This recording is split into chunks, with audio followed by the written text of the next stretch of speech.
Hello everyone, my name is Troy and I'm going to be going over what to look for when buying a used car. First and foremost, I'd like to say that I'm against buying new cars. I think it's a waste of money. And if you're buying a used car with 30,000 miles on it, that's pretty much a waste of money too. I'm talking about an older car that you can get a good value on and drive for a while.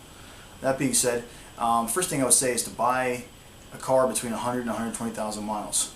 And after a car hits about 90,000 miles, people get afraid of it. People don't want to touch it and think it's got high mileage on it, but it's actually the perfect time to buy it. As long as the car's been half decent maintained, it's great, because at 120,000 mile range is when a lot of cars will start needing their second timing belt or other basic fluid changes and stuff like this, where people don't want to do it. So it's still in the reasonable time where it should be done without being way overdue.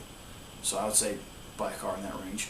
Remember, the older the vehicle, the cheaper it is. As long as the vehicle's been maintained, if it's 10 plus years old, it can be in phenomenal condition, but a lot of people won't buy it just because of the age. Don't let the age scare you away. Step 3, get a vehicle history of past services done and accident history. You want to know as much about this car before you touch it as you can. If you can get records of all the oil changes were done and fluids were changed, then you have an idea of how this car's been maintained and what interval they were doing it. If it was just all at once and it was kind of sporadic maintenance, you might want to stay away from it. And also, you need to know if it's obviously been in an accident. Step 4, stay away from dealers. I don't want to know how a car looks on a showroom. I want to know how it's been maintained the whole time. If this car's been hit and this bumper's been scratched and it's got all these cosmetic things and the engine's really dirty, I want to see that. I don't want to see it all buffed up. I want to see how it was maintained the entire time, not just how it looks in the showroom condition. This gives you a better idea of how the car's been for the last 10 years versus the last 10 minutes. Step 5, check the fluids. Fluids are a very easy, quick way to understand the condition of a vehicle. If every fluid is dark and brown or discolored, don't touch the vehicle. The owner didn't care about the car. Step 6, analyze the seller. Look at the other cars he has. Look at his house. Look at his personality. Does this person look like he's maintained his car?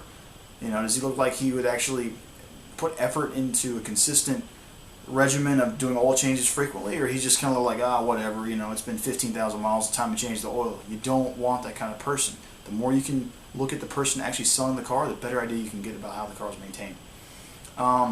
Step 7, try to sell from a seller that does not want to sell the car. The best kind of person to buy a car from is someone that, like, let's say, just lost their job or got downsized, something happened to them that they weren't planning on, but they've always been maintaining the car. That way they've taken care of the car and it wasn't like they just started neglecting it for the last year. Step 8, try to buy from a one-owner seller. If one person's owned the car for 10 years, that's really good. Even if they don't have actual vehicle records, at least they can tell you what's been done to the vehicle. Step 9, check for leaks. That's a really big one. If you can pop the engine, pop the hood of the engine and start seeing stuff that, the engine leaks, valve cover gaskets, all types of stuff, you see drips on the road beneath it, you need to know that before you touch the car. And step 10, if you're not very good at checking out a car from front to back, take it to a dealership. You pay them about $100, they'll lift the car up, and believe me, they'll tear that car to pieces. They are going to tell you every single thing that's wrong with it because it's in their interest to sell you the services for it. So that's been the 10 reasons to look for when buying a used car. So check out my other episodes. Take it easy.